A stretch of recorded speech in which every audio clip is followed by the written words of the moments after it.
Welcome to our channel law कक्षा student. आज की वीडियो में हम डिस्कस करने जा रहे हैं इंडियन एविडेंस एक्ट में सेक्शन 34 से लेके सेक्शन 38 तक। यानी कि आज की वीडियो में हम इंडियन एविडेंस एक्ट 1872 में सेक्शन 34 से लेके सेक्शन 38 तक के सेक्शंस को कवर करेंगे। क्लियर? स्टार्ट करते हैं सेक्शन नंबर 34 से। Section 34, entries in books of account when relevant. यानी कि सेक्शन 34 किस बारे में बात बता रहा है? उन एंट्रीज के बारे में बता रहा है जो बुक्स ऑफ अकाउंट में करी गई है और वो रेलिवेंट हो जाएगी अंडर सेक्शन 34। यानी कि कौन कौन सी एंट्रीज बुक्स ऑफ अकाउंट में करी गई हैं वो क्या हो जाएंगी? रेलिवेंट हो जाएंगी अंडर सेक्शन 34। देखते हैं। Entries in books of account including those maintain in an electronic form. यानी कि कौन सी एंट्रीज जो बुक्स ऑफ अकाउंट में करी गई हैं और वो किस फॉर्म में भी हो सकती है, वो इलेक्ट्रॉनिक फॉर्म में भी हो सकती है। क्लियर? यानी कि आपने एंट्री करी बुक्स ऑफ अकाउंट में, वो इलेक्ट्रॉनिक फॉर्म में भी आपने करी हो तो वो भी क्या हो जाएगी? अंडर सेक्शन 34 रेलिवेंट हो जाएगी। कब? Regularly kept in the course of business. यानी कि जो एंट्रीज करी गई हैं बुक्स ऑफ अकाउंट में वो कोर्स ऑफ बिजनेस के टाइम पे करी गई है। Clear? During course of business वो एंट्रीज करी गई हो तभी वो अंडर सेक्शन बिल्कुल सही 34 क्या हो जाएगी? रेलिवेंट हो जाएगी। क्लियर? बट ध्यान देने वाली बात यहाँ ये है, but such statements shall not alone be sufficient evidence to charge any person with liability. यानी कि केवल बुक्स ऑफ अकाउंट में एंट्री करने से ही person, let's suppose a person पे चार्ज क्रिएट नहीं होता, लाइबल नहीं होता। क्लियर? आपका सेक्शन नंबर 34 इलस्ट्रेशन से बहुत अच्छे से क्लियर हो जाएगा। देखते हैं इलस्ट्रेशन को।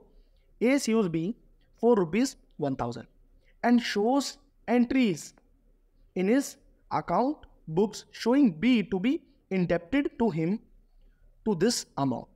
The entries are relevant but are not sufficient without other evidence to prove the debt.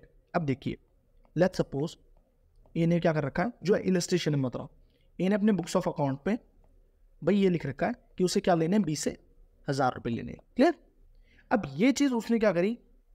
Show कर दी कि देखो 1000 रुपये मुझे 20 से लेने हैं, देखो मेरे बुक्स ऑफ अकाउंट में है। क्लियर? मैंने एंट्री कर रखी है और अमाउंट भी डाल रखी है, तो आपको क्या देने पड़ेंगे? मुझे पैसे देने पड़ेंगे। अब जो एंट्री करी गई है, यानी कि जो ए ने बुक्स ऑफ अकाउंट में जो एंट्री करी है वो तो रेलिवेंट है, बट वो सफिशिएंट नहीं है किस चीज को प्रूव करने के लिए कि डेट है, यानी कि बी को उसके 1000 रुपये देने हैं। अगर आप लॉजिकल भी देखते हैं कि मैंने क्या, लेट्स सपोज शुभम सर ने क्या करा, बुक्स ऑफ अकाउंट पे ये लिख दिया कि मुझे अपने स्टूडेंट से क्या करना है? 5 लाख रुपए लेने।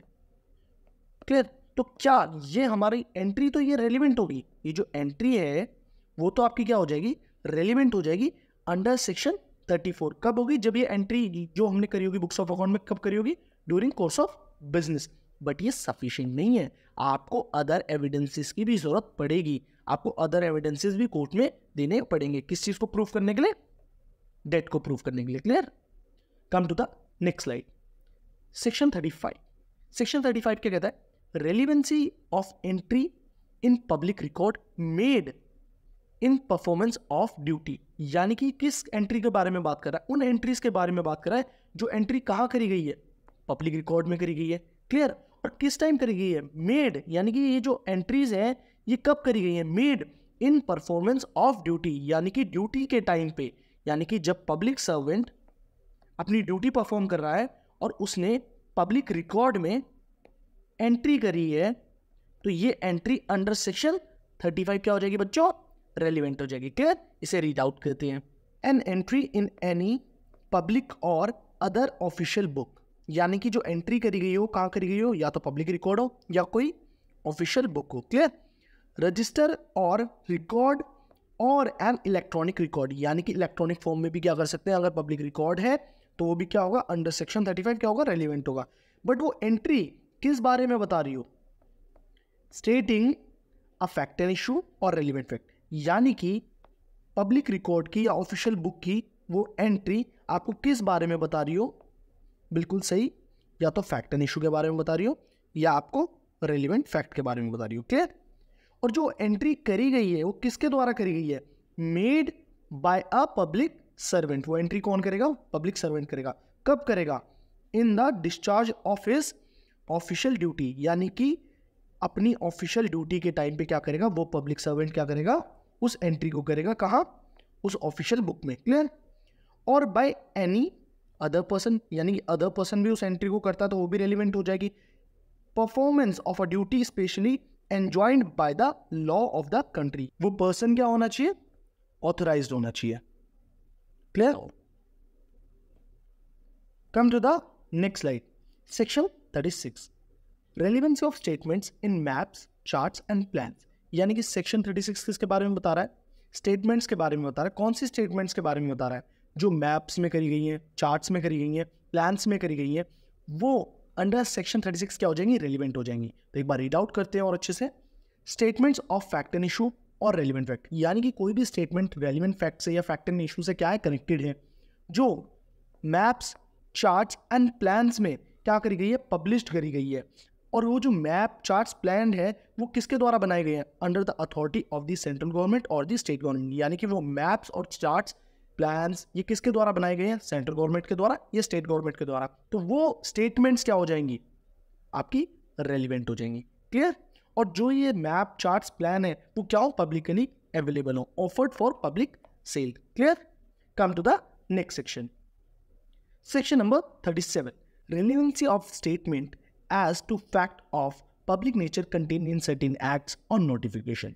यानी कि सेक्शन 37 किसके बारे में बात कर रहा है, जहां पे क्या पब्लिक नेचर के फैक्ट की एग्जिस्टेंस के बारे में ओपिनियन फॉर्म करनी है, और कोई स्टेटमेंट एग्जिस्टेंस के बारे में बता रही है पब्लिक फैक्ट की, ये फैक्ट एग्जिस्ट करता है या ये फैक्ट नहीं, पब्लिक नेचर का फैक्ट एग्जिस्ट नहीं करता, तो वो स्टेटमेंट भी अंडर सेक्शन 37 क्या हो जाएगी, रेलिवेंट मानी जाएगी। क्लियर। रीड आउट करते हैं। When the court has to form an opinion, when the court has to form an opinion as to the existence of any fact of a public nature, यानी कि कोई भी public nature का कोई भी fact है, उसकी एग्जिस्टेंस के ऊपर कोर्ट को क्या करनी है, ओपिनियन फॉर्म करनी है। यानी कि ये पब्लिक नेचर का कोई भी फैक्ट है वो एग्जिस्टेंस में है या नहीं है, उस पर कोर्ट को अपनी ओपिनियन फॉर्म करनी है। तो कोई भी स्टेटमेंट अगर उस बारे में बता रही होगी, उसकी फैक्ट की एग्जिस्टेंस के बारे में या नॉन एग्जिस्टेंस के बारे में, तो वो फैक्ट क्या हो जाएगा, अंडर सेक्शन 37 क्या हो जाएगा, रेलिवेंट हो जाएगा। क्लियर। आगे रीड आउट करते हैं।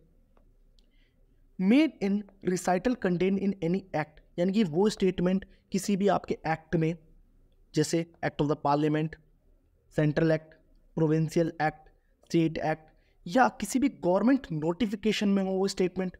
क्लियर। या वो किसी भी ऐसे प्रिंटेड पेपर में हो जो किसके द्वारा प्रिंट करे गए हो, गवर्नमेंट की अथॉरिटी के द्वारा करे गए हो। क्लियर।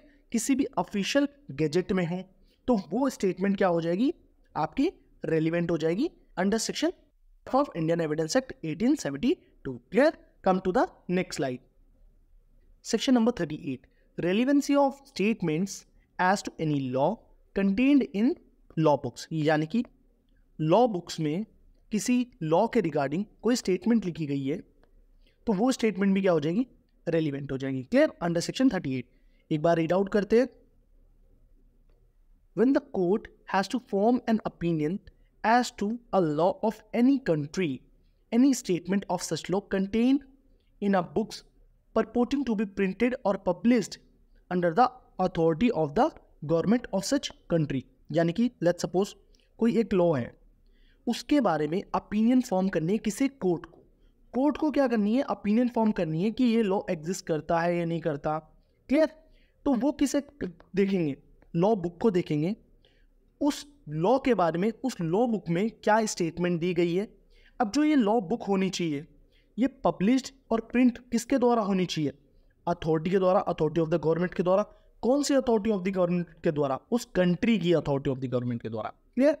मैं एक और बार से रिपीट कर रहा हूं। When the court has to form an opinion, जब कोर्ट को फॉर्म करनी है ओपिनियन किसी भी लॉ के रिगार्डिंग, तो किसे देखेंगे, कोई स्टेटमेंट अगर किसी लॉ बुक में बताई जा रही है, लॉ बुक में कोई स्टेटमेंट बताई गई है उस लॉ के रिगार्डिंग, ये लॉ बुक क्या होनी चाहिए, पब्लिश और प्रिंट होनी चाहिए under the authority of the government of such country. तो ये स्टेटमेंट क्या हो जाएगी आपकी, अंडर सेक्शन 38 क्या हो जाएगी, रेलिवेंट हो जाएगी। क्लियर।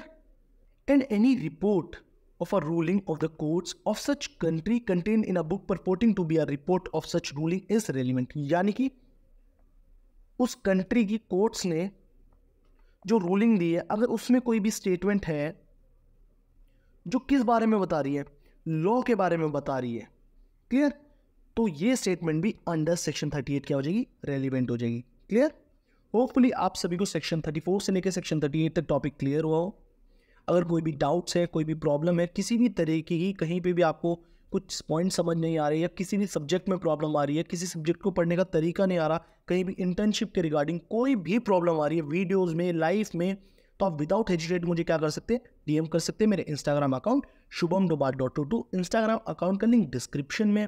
अगर वीडियोज़ अच्छी लगती है, टॉपिक्स क्लियर होते हैं, कंटेंट अच्छा लगता है, तो प्लीज़ ज़्यादा से ज़्यादा इस चैनल को सपोर्ट करिए। Thank you so much for your support, for your love.